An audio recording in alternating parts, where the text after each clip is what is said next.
Chers amis philosophes, bonjour, bienvenue dans cette série de podcasts Les clés de la philosophie.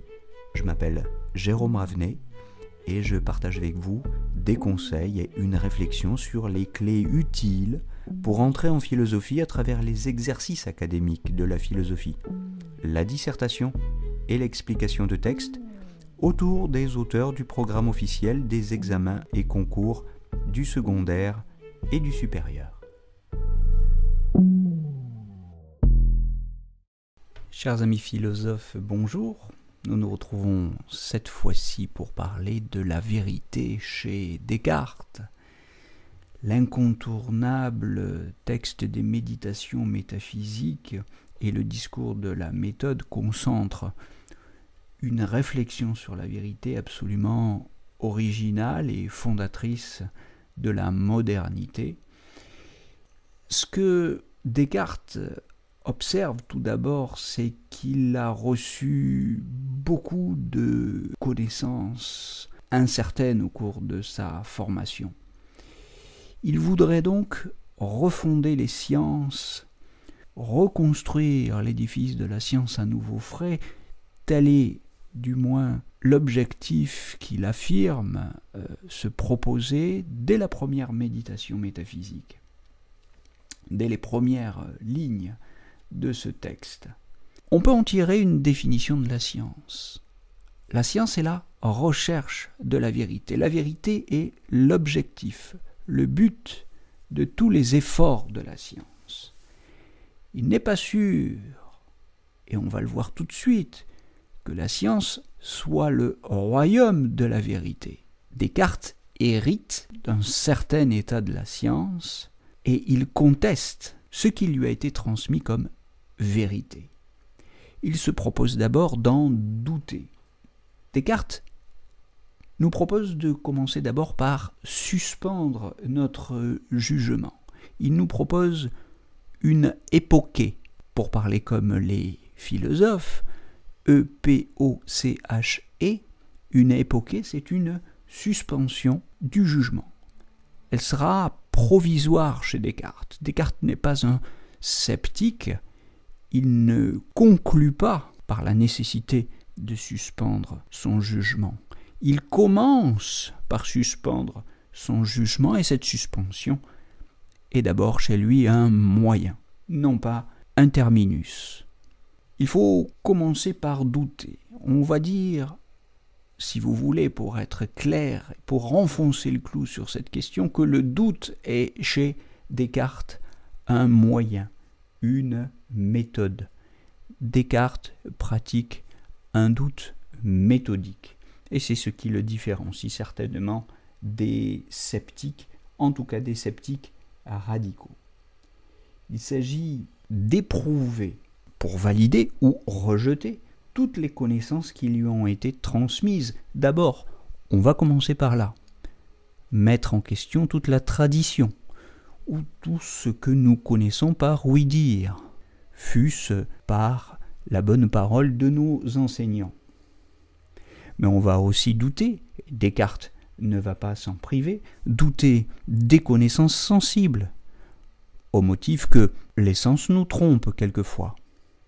On va aussi, avec Descartes, douter des connaissances rationnelles et des mathématiques.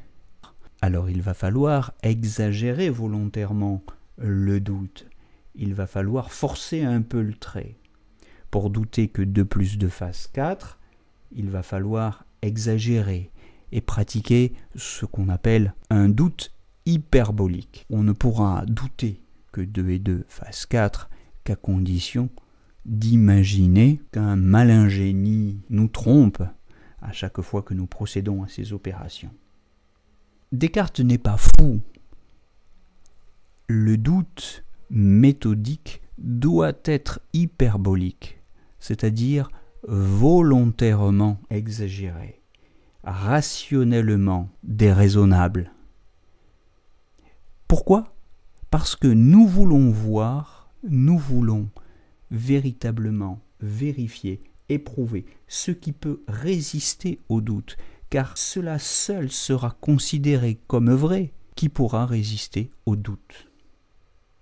Le vrai, pour Descartes, c'est l'indubitable. Sera considéré comme vrai ce dont je ne peux pas douter tant que je ne pourrai pas en douter. Je peux douter de tout, y compris du fait que 2 plus 2 fasse 4. Ce n'est pas folie, irrespect, inconvenance, c'est absolument nécessaire en science, et si on ne le fait pas, c'est le dogmatisme qui nous menace, ce qui est, pour la science telle que Descartes la conçoit, finalement le pire des péchés. De quoi ne peut-on pas douter? Du fait que nous pensons. In fine, il y a une chose dont on ne peut pas douter. C'est du fait que nous pensons. Je pense, cogito en latin. Je pense est le modèle de toute vérité. Car essayez d'imaginer que vous ne pensez pas, essayez de contester le fait que vous pensez. Pour le contester, encore faut-il que vous pensiez. Il se peut que toutes vos pensées soient fausses. J'entends le contenu de toutes vos pensées. Il se peut que vous ne soyez pas qui vous pensez être. Il se peut que, comme nous venons de le dire, 2 plus 2 ne fasse pas 4. Encore faut-il que, pour être trompé, vous pensiez. Je ne peux pas ne pas penser. C'est le fait de penser qui est pour Descartes absolument vrai, indubitable. Et c'est en ce sens que le cogito peut être compris comme le modèle de toute vérité. Le cogito est définitivement indubitable. Il a, de ce fait, valeur d'archétype. Bien des vérités scientifiques sont provisoirement vraies, et peut-être qu'elles seront invalidées par la recherche scientifique à venir, mais le cogito a d'emblée, chez Descartes, la valeur d'une vérité définitive. Alors, on peut tirer de cette lecture de Descartes 2 mises en garde.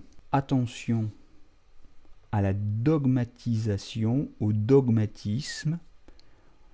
Rares sont les résultats de la science qui peuvent se prévaloir d'être aussi indubitables que le cogito cartésien. Les résultats de la science ne doivent pas être dogmatisés parce que la science n'est pas le règne de la vérité, au sens où elle pourrait se prévaloir d'en détenir le monopole. La science est la recherche de la vérité par l'exercice du doute. Deuxième mise en garde contre le scepticisme qui jette le bébé avec l'eau du bain. Le bébé ici, ce sont toutes les hypothèses ou les théorèmes provisoirement démontrés, provisoirement indubitables, qu'on ne peut pas jeter par-dessus bord, qu'on ne peut pas rejeter, invalider, au motif que, effectivement, l'histoire de la science est faite de réfutations.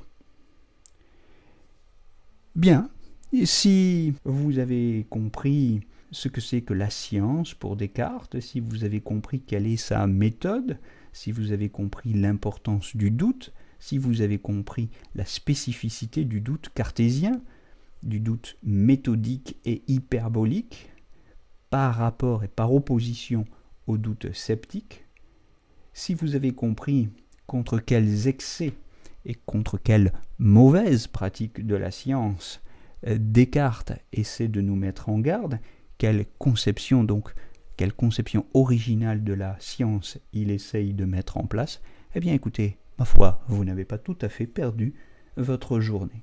Je vous renvoie à la lecture de la première méditation et peut-être y reviendrons-nous aussi à la lecture des 3e et 5e discours de la méthode. Je vous souhaite une belle journée en compagnie des philosophes.